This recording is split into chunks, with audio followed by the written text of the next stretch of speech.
นนานผ่านกาลเวลาแต่คิดขึ้นมาเมื่อได้แล้วใจยิ้มอยู่ที่ห้อง52เลี้ยวมองเข้าไปเห็นภาพเก่าภาพที่สองเฮาเคยนั่งเฮียนโต๊ะตั้งไม้เก่าๆที่เฮาเคยใส่นั่งขีดเขียนข้างฟ้าห้องเฮียนเขียนว่า I love you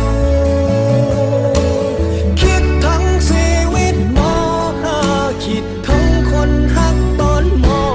.5 คิดทั้งวันเวลาเก่าเล่านานอยากกลับไปอยู่ม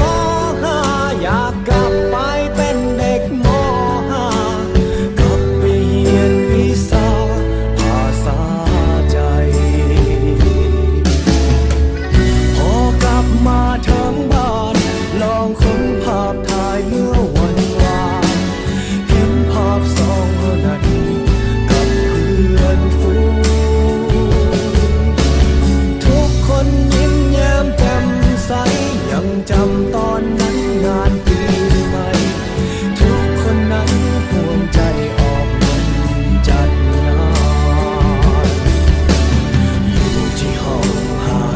52เลี้ยวมองเข้าไปเห็นภาพเก่าภาพที่สองเฮา